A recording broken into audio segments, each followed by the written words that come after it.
Hi there, I'm TimeWaster, and in today's video I'm going to compare my DDJ-400 standalone set to a former flagship Nexus player, in this case the CDJ-2000NXS2. There are some slight differences in usability, in performance, in audio quality, which we'll go through in this video. Let's get started! First we'll start off with the CDJ-2000NXS2 by Pioneer. This used to be a former flagship player and can do loads of stuff you can see all about in other videos. The things I'm going to get into is what the differences are compared to the DDJ-400 standalone system I built. So for example, the thing I found most irritating is that it doesn't play all WAV files, only a certain bit depth. So I picked Reach the Sky, which I exported in 60-bit. And then we immediately see the other issue I have with the players. All tracks need to be analyzed in Rekordbox, and even if you analyze them, they might not play very well. So, for example, I did analyze this one in Rekordbox, but the library got corrupted somehow, and now it doesn't show up the waveforms and all the fancy screen stuff. It does, however, do a quick analyzing. So, for example, this waveform displays, it has a BPM attached to it. And well, the track just plays and you'll be able to skip through it and it gets normalized. But apart from this, it's a very great player with loads of options. Quantize I really like. The looping just works out of the box and very fine.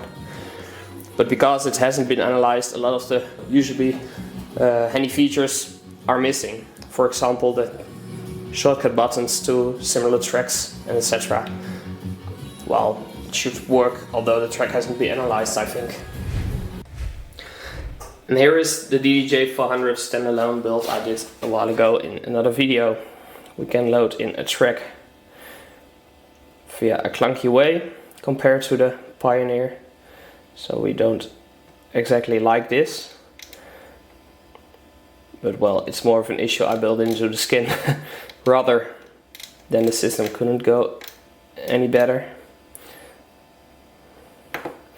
So, just to show you, this loads in whatever file format I'm having for it. And it also does the analyzing on the fly, which is great. Yeah, let's see.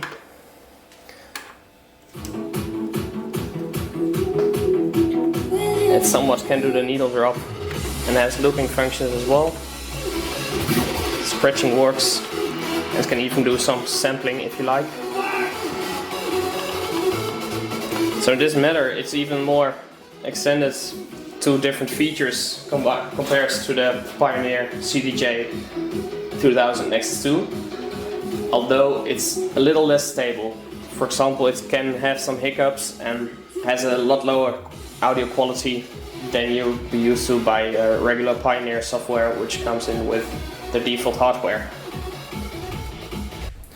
Okay, I've decided to record how long it takes for the whole system to start up and load a track. So, here we go.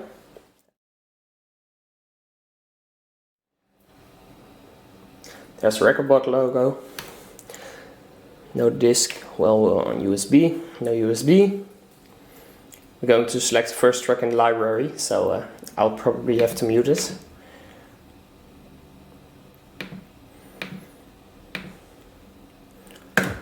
And it plays right away.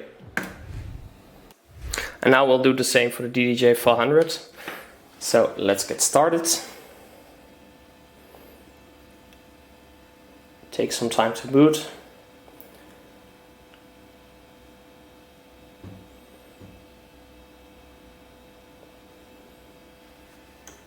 Just like a regular computer.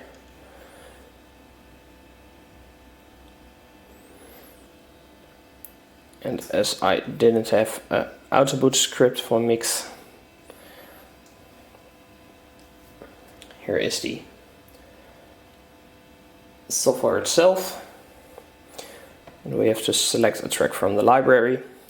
Once again, this is no hard benchmark, but it should somehow give you an idea of how fast it will load any tracks.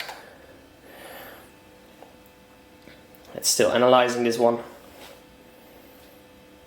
but we can already play it if we like.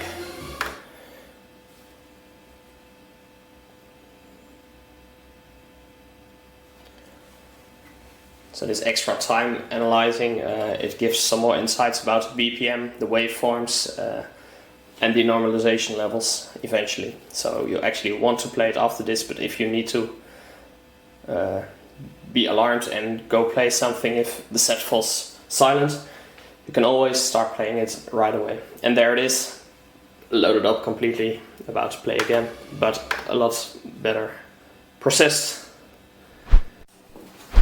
Well, the overall usability of both sets is quite different because it's not very that comparable. The Pioneer former flagship obviously is a lot more stable, so you want to use this for live sets over this. This is just some DIY project that's fun to have, but well, should never leave the bathroom for any reason at all, unless you're absolutely sure you can handle this. And neither is a setup like this with a CDJ on the left, a mixer and a controller on the right a perfect idea, because you will get confused with the double mixer session. Hence why I do it in my live streams.